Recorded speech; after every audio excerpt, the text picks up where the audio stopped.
तो ध्यान दो बच्चों, ये क्वेश्चन हमें करना है, प्रूफ करना है। थोड़ा देखने से टफ क्वेश्चन लग रहा है ना, लग रहा है कि लेंदी होगा, थोड़ा पेशेंस के साथ में करना पड़ेगा, इतना लेंदी है नहीं, अदरवाइज आजकल है ना थोड़ा टफ क्वेश्चन कई बार आ रहे हैं।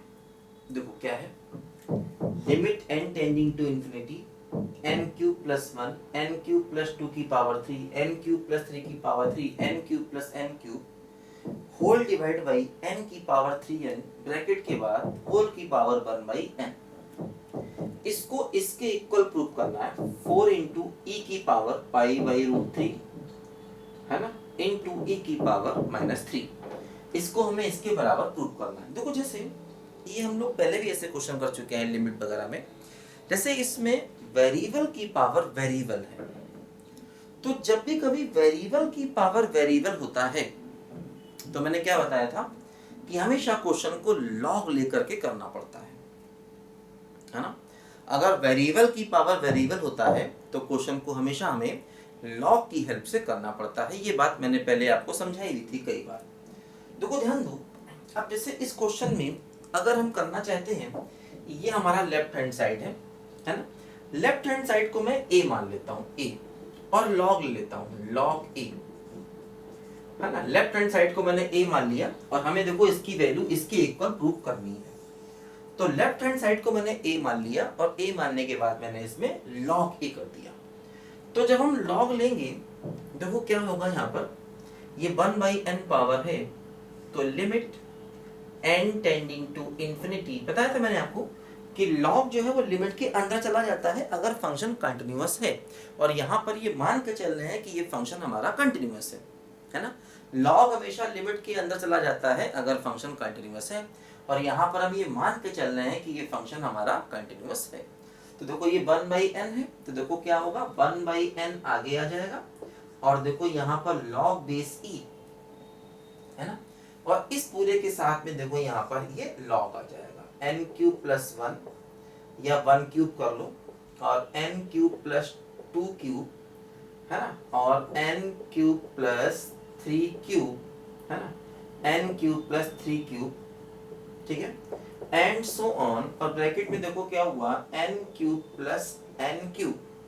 अब देखो ये n की पावर 3n है, तो इसको हम ऐसे लिख सकते हैं n की पावर 3 n की power 3 up to n times, ऐसा कर सकते हैं। तो ये n की पावर 3 सब जगह आप एक एक करके भेज दो, है ना, n की पावर 3 सब जगह आप एक एक करके भेज दो, ऐसा है, ठीक है।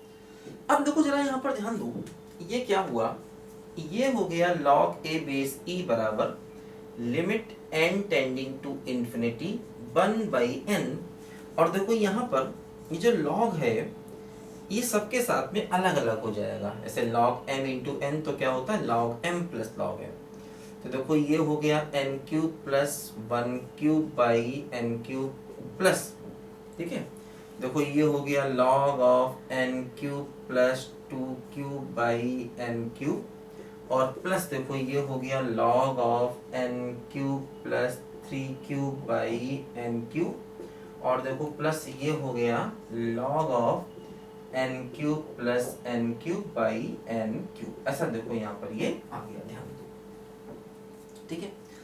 अब देखो क्या हो रहा है इसमें, है ना, ये हो गया log ऑफ बेस e बराबर limit n tending to infinity और 1 बाई n। देखो इसको अलग अलग करें तो देखो ये ऐसे हो जाएगा log of 1 plus 1 by n का क्यूब, प्लस देखो ये हो जाएगा क्या, अलग अलग करें log of 1 plus 2 by n का क्यूब, और प्लस देखो ये हो जाएगा log of 1 plus 3 by n का क्यूब, एंड सो ऑन, और देखो ये हो जाएगा log of 1 plus n by n का क्यूब, देखो ऐसे हो जाएगा।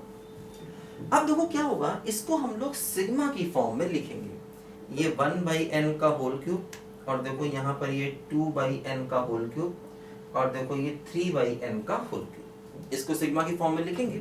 तो देखो ये हो जाएगा limit n tending to infinity 1 by n sigma, और देखो ये हो गया log of 1 plus, r by n का होल क्यूब, है ना, आर बाई एन का होल क्यूब, और आर की वैल्यू कहां से कहां तक है, देखो 1 से लेकर के एन तक है, ध्यान दो, है ना। इसको देखो हम उस क्वेश्चन की फॉर्म में चेंज करने जा रहे हैं। आपको याद है कि sigma are by N 1/n वाला क्वेश्चन याद है ना आपको, कि 1/n होता है, sigma function of r by n होता है। बिल्कुल हम उसी फॉर्म में इस क्वेश्चन को चेंज करने जा रहे हैं। देखो इससे क्या फायदा होगा, मैंने बताया था आपको कि 1/n को dx लिख देते हैं और r/n को x लिख देते हैं। तो देखो ये सिग्मा की जगह आ जाता है इंटीग्रेशन, है ना, सिग्मा की जगह आ जाता है इंटीग्रेशन, और ये देखो हो जाएगा log ऑफ क्या बोलो 1 प्लस एक्स क्यूब, है ना, r/n को x लिख देते हैं, log of 1 plus x cube, और 1/n क्या हो जाता है बोलो dx। और देखो जो लिमिट है वो r अगर 1 से n तक है तो मैंने बताया था यहाँ पर वो 0 से 1 तक ही रहता है ना। अगर r की वैल्यू 1 से n तक है तो लिमिट हमेशा 0 to 1 तक ही रहती है, मैंने आपको बताया था, है ना। कई बार लिमिट बदलती है, लेकिन अगर r 1 से n होता है तो जनरली लिमिट जो है वो 0 to 1 रहती है। ये बात मैंने आपको समझाई थी, है ना। तो ये हम लोग सिग्मा को इंटीग्रेशन में चेंज करने वाला कॉन्सेप्ट लगा रहे हैं।